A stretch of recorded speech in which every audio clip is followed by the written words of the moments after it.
All right, so it's about 5:53 a.m.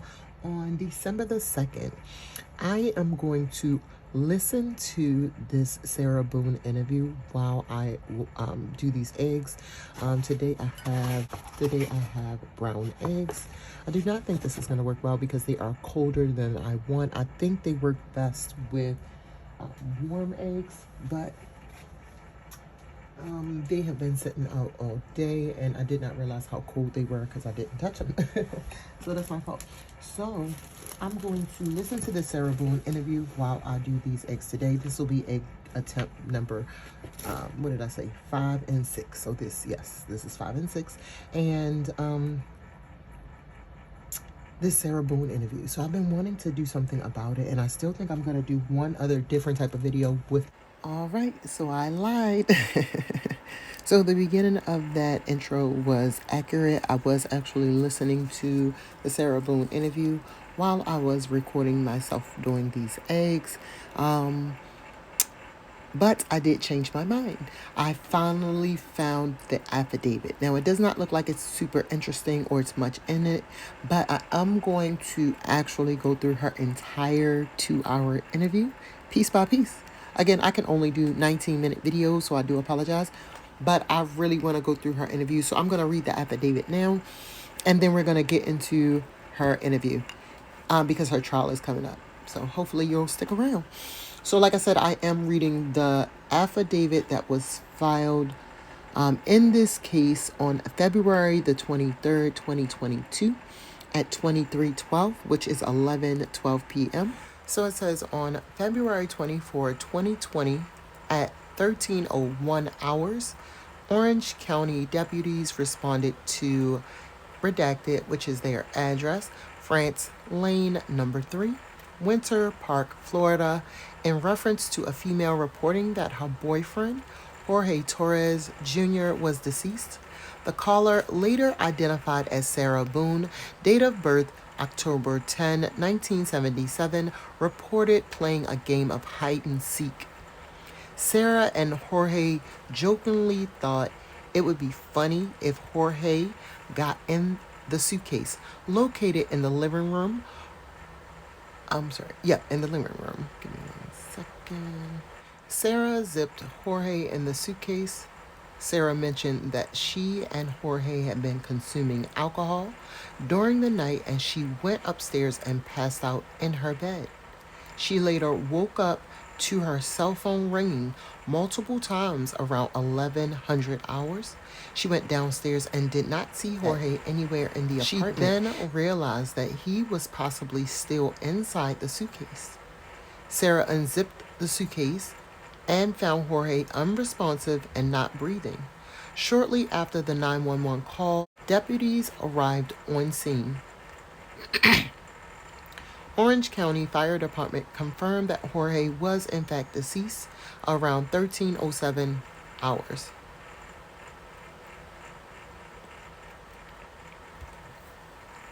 The decedent was found lying near the front door of the residence near a blue suitcase. A small laceration was evident on the decedent's lip and what appeared to be some bruising around his eye. Interviewed Sarah Boone on February 24, 2020 at 16:57 hours. Detective Scott Lowen and I conducted an audio recorded interview with Sarah Boone located in my unmarked agency vehicle outside of her residence, located at the address France Lane number 3. Redacted address, France Lane number 3, Winter Park, Florida. The following is a synopsis of Sarah of Sarah Boone's sworn recorded statement. I read verbatim to Sarah her constitutional Miranda warnings. Oh, okay.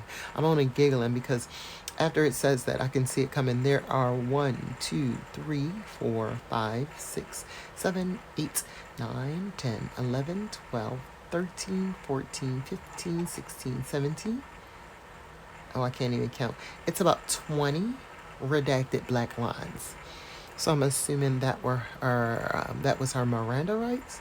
I'm not sure why they would redact those out, but I don't know nothing about nothing, of course, anyway. So, yeah, your best guess.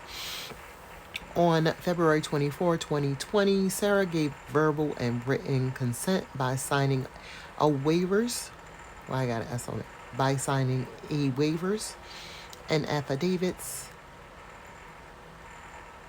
By signing waivers and affidavits. Affidavits forms. But there's no S on that. Okay, I'm going to read the sentence. I'm going to read it. I'm going to stop. I apologize. On February 24, 2020, Sarah gave verbal and written consent by signing a waivers and affidavits form for the Orange County Sheriff's Office to search her iPhone XS IMEI number 357207096252218. Digital forensics investigator Wanella Udan responded to the scene and began to download the cell phone. While the cell phone was being downloaded, 2 videos were found on the cell phone. I was wondering if they were deleted. I apologize. I was not supposed to add any of my own comments in, but that is one of the things that I was really, really, really wanting to know. If they was just on the phone or if she had deleted them. Okay. I'm going to assume they was just in the regular. Okay. I apologize. The first video began recording on February 24, 2020 at 23:12 hours. Jorge repeatedly yelling out Sarah's name. Sarah told Jorge, "For everything you've done to me, fuck you."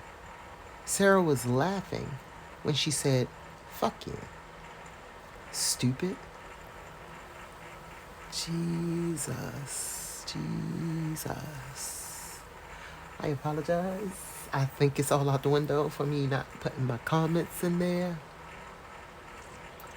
I am almost done, but I am going to reread that. Oh, I am not almost done. I am almost done, but I'm not. Okay. Oh, Jesus Christ. Jesus. Okay.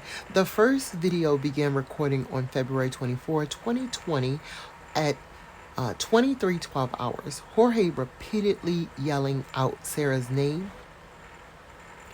Sarah told Jorge, "For everything you've done to me, fuck you." Sarah was laughing when she said, "Fuck you, stupid." Jesus. That is bad. That is so bad. Jorge continued to repeat himself, telling Sarah he could not breathe. Sarah replied, "That's on you." "Oh, that's what I feel like when you cheat on me." Sarah said, "You should probably shut the fuck up." I did not even hear that. So I guess because you couldn't breathe, Jorge, you should just shut the fuck up. Okay, I hear you. That's some, ooh, Jesus. That's some cruddy ass shit.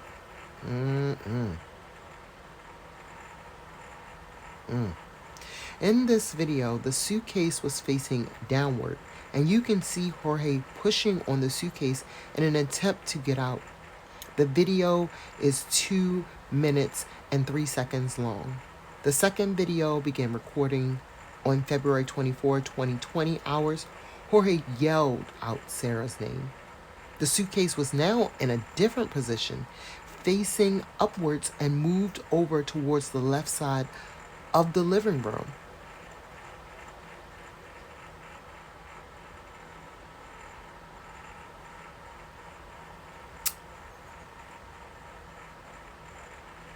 The video was 22 seconds long. Synopsis of Jorge Torres Jr. autopsy. Okay. Oh, okay, that's redacted. That's redacted. Okay. Follow up interview with Sarah Boone on February the 25th, 2020 was approximately 1500 hours. Sarah drove herself to the Orange County Sheriff's Office located at 2500 West Colonial Drive, Orlando, Florida. Detective Scott Lowen and I conducted an audio and video recorded interview with Sarah. The following is a synopsis of Sarah Boone's sworn recorded statement. This is short, so this is almost done. Sarah, oh, I'm sorry. So it's a bunch redacted. It's 1, 2, 3, 4, 5, 6, 7. So it's 7 lines of redacted statement, and then it starts by saying Sarah was informed she was not free to leave and under arrest. Deputy Sheriff Lisa DeLeon, DeLeon, DeLeon responded to Central Operations to transport Sarah Boone to BRC. Based off Sarah's inconsistent statements on what occurred and the videos found on Sarah's iPhone, I believe probable cause exists to charge Sarah Boone with second-degree murder. Jorge Torres Jr. is dead, and his death was caused by Sarah Boone's criminal act. Sarah zipped Jorge in a suitcase, or in the suitcase, to where he could not get out.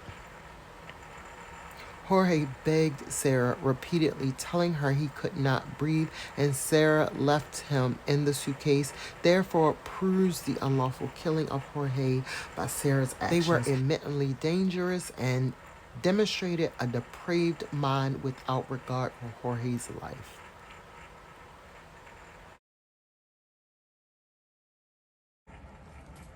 I've gone to the state. I did everything for him because I'm trying to help him, because I had hope in him. And he was trying. He was really trying. And then he starts to think about things, and I think he gets overwhelmed, and then it's like, next thing I know, he's drinking. So it's like, oh man, I know where this is going to go, so I'm going to go upstairs and read a book, or I'm going to go for a bike ride, or I'm going to do something else. Or I don't want to drink. I don't want to drink. The occasional wine, whatever, or if it's a weekend. That's when you have a good time. That are you don't have tweezers. to wake up the next day. I have to wake up the next day and do things. I have to tend to Lucas. I have to take him to school. I have all this stuff to do. She was not a full-time parent. She was not a full-time parent. Even earlier, they said the child hadn't been there since the Tuesday the week before. I pressed hard right there. The interview at the scene with the ex-husband, who was the person she called and waited for before she called the police. I think she called the police right when he was almost there. He even said he had to start calling in the morning. So if she was going to get him at 12, he started calling at like 8, 9, something like that, something ridiculous.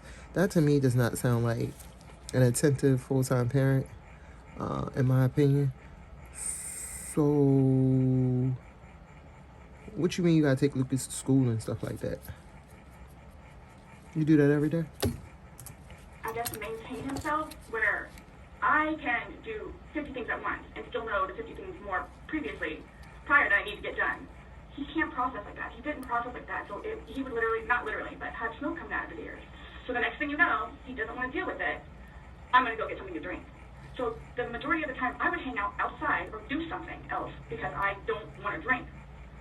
And every time, his job broke his heart. And it made me sad because he had so much pride in his job. And the store that he took care of so much totally went downhill. Mm-hmm. And that broke his heart because he had put so much work and effort into fixing it up. And his manager was awful and basically gave up on all of the employees. So I think that had a huge bearing on why he would drink so much. His ex-wife is bonkers. Mm-hmm. She was all over him all the time. Send me money, send me money, send me money. How can I send you money when I don't have a job? And he's still... Yeah, that seemed like she talking about all this stuff that probably caused him to be angry. So when he would come in drunk or want to drink and they would get into that arguments and he might it probably was those reasons. It probably was the job. It probably was the manager. Then you lost your job. The store went downhill. Ex-wife and kids and child support and money. And then they would turn into arguments and she would probably just try to say, let's do a puzzle. Let's listen to music. Let's stare at the wall. And he be like, motherfucker, I need a drink. I need to relax. I can't do this. This is hard. Life is hard. We gotta sometimes, I'm not advertising. I'm not saying alcohol is okay. What I'm saying is, as an adult, do y'all really just be listening to music and doing puzzles to relax? Do that help? I do puzzles. I'm actually sitting, this background, this thing right here is sitting on top of a puzzle. I'm doing a time-lapse puzzle on my other channel. Them puzzles be stressful as fuck, first off, and they be like a job. I don't actually like sit down to be like, ooh, I'm gonna de-stress. No, it's fun. I enjoyed it, but I'm sitting down to do it for the video. My crocheting, I can do it in the manner that she said, but it's a project. I'm doing something. No project at all, just mindlessly doing a puzzle or listening to me. Ooh, please, Lord, no, no, Jesus, no.